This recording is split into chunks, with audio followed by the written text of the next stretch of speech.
There are some major differences between David and Solomon's polygamy and Abraham and Jacob's polygamy. David and Solomon got their wives from war, murder, conquering. Solomon had harems full of young women, 300 concubines that he would just pick one to sleep with every once in a while. Their polygamy was fueled by lustful whoredom. That's why it's called an abomination.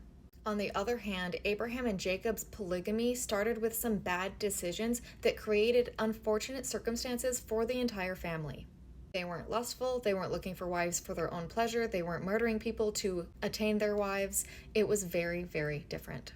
And contrary to LDS theology, none of them were commanded by God to take their multiple wives.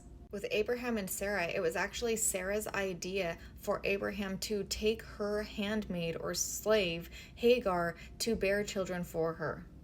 And you'll notice their names are different. It's Sarai and Abram. This is before they came into covenant with God.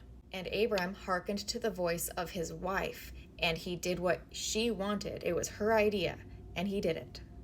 And when Abraham did this and Hagar got pregnant, Sarah immediately regretted it because all of a sudden Hagar kind of had a higher status than her owner because she was pregnant and she knew that her owner couldn't get pregnant, and she started to despise her.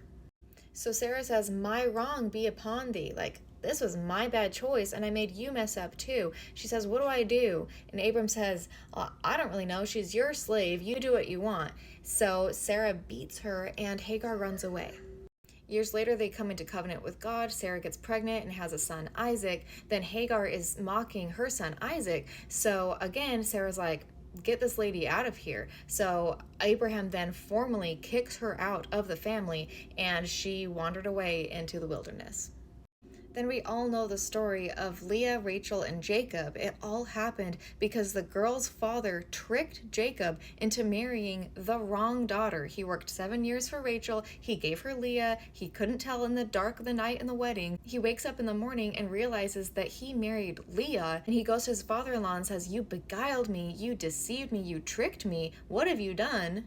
It's very clear that this was not God's command. It wasn't God's will. It was all by deception. And again, there was so much contention in this family because Jacob only loved Rachel and Leah knew it. She was hated, but she bore children. So when Leah had a son, she said, "Well, I'm in this affliction, but maybe now my husband will love me because I bore him a son."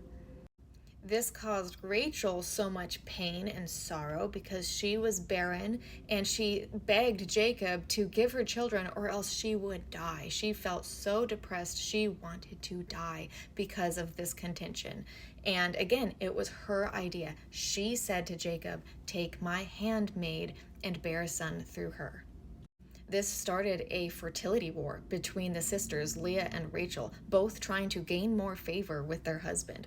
And they both ended up using their handmaids, telling their husband to sleep with both of their servants to give them more children, and eventually mandrakes, which are a fertility herb, get involved, and Rachel finally bears a son. So Jacob's favorite wife, Rachel, finally has a son, and that's his favorite son, Joseph, and we all know what happened there. All of these brothers go try to kill him. So the 12 tribes of Israel, yeah, sounds like a house divided. Do you realize how many wars have started because of this very dysfunctional family? So in both of the stories of Abraham and Jacob, you can actually see that the outcomes are exactly like Jacob 2 describes at the end. After Jacob 2:30, the rest of the chapter describe why God hates polygamy. Now, obviously, I don't believe in the Book of Mormon. I think this is just a good description of what happens to the women. The sorrow, the mourning, the crying, because of the wickedness of their husbands. The husbands have broken the hearts of their wives, lost the confidence of their children because of their bad examples. Their hearts are crying up to God against them, and many hearts died, pierced with deep wounds. This is exactly what happened to both Leah, Rachel, and Sarah, and everyone involved. God will never and has never commanded polygamy because this is the outcome. It is an awful situation for women and the entire family.